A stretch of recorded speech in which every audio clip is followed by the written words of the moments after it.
If you haven't guessed already, I am doing another book review for you today, and that is of Pushing the Limits by McGarry. Now this contemporary novel has two main characters from which the perspective switches between. There's Echo and Noah. Now these two have quite a lot of personal issues. They have a lot going on. Echo can't remember what happened on the night that turns out to be the catalyst for the breakdown of the life that she once knew. Now she is sort of an outcast, she's a bit of a loner, doesn't really have many friends, and then her home situation isn't all that great.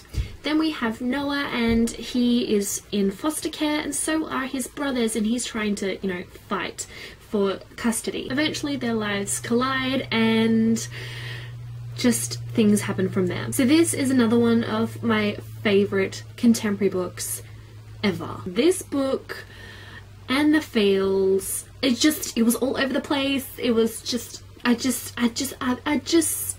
can't stop saying but basically it's hard to put into words how I feel about this book. It's very hard. But to sum it all up, it basically ripped out my heart and shredded it into millions and billions of pieces and trod on it and then ate it.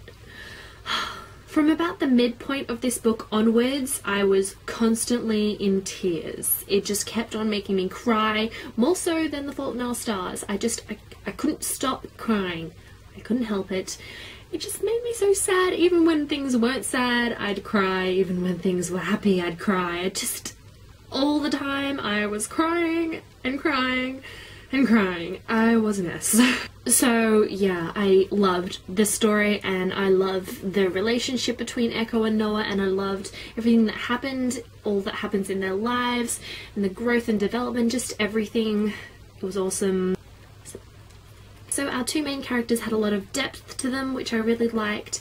They were going through really difficult times in their lives, and it wasn't very tame. They both had some very deep-rooted issues, and this also added a lot of dynamic to their relationship as well, not only just what's happening in their lives throughout this story. They both have a lot to deal with and a lot to cope with and a lot to kind of push through and move forward. So there was always something going on with each other's lives in the story, as well as their romance going on as well. And I like that the relationship wasn't perfect.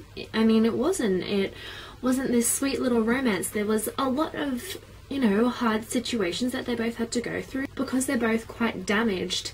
Their relationship, there's no way that it's going to be smooth going, you know? And I mean, I really did like both of the characters, both individually and together.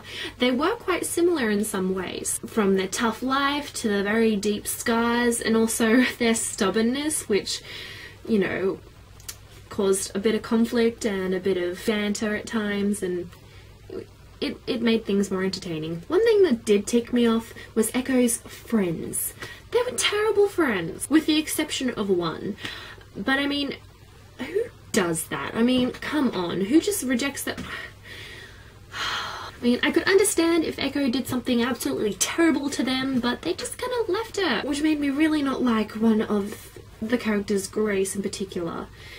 Just, you're a bitch. But I am quite glad that Echo did have one friend who stood by her, even though she was juggling Echo's issues with her other friends who were part of the in crowd, so to speak. I mean, she didn't choose one over the other, but I liked how she managed to keep a balance and didn't lose Echo completely. As for the writing, I think it worked really well how it was between two perspectives of our main characters, and I thought that they each had quite a distinct voice, which was good because sometimes that's a bit of a struggle. For example, Noah would swear all the time, basically, so just the little differences. But I mean, overall, this book was outstanding. I loved it so much. I expected to love it, but not be so engrossed in the story and attached to the characters as I was, which I'm so pleased about. I've never cried so much over a book in my life, probably even a movie as well. I couldn't stop crying and crying and crying and crying and crying and crying. You can probably guess how I'm gonna rate this one. 5 out of 5 stars. Faux shizzle. Ma nizzle.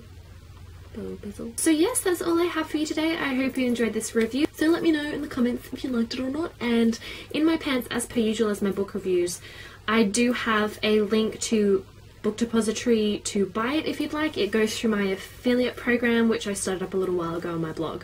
But if you're interested in that, that would be wonderful. Anyway, that is all. I'll see you later.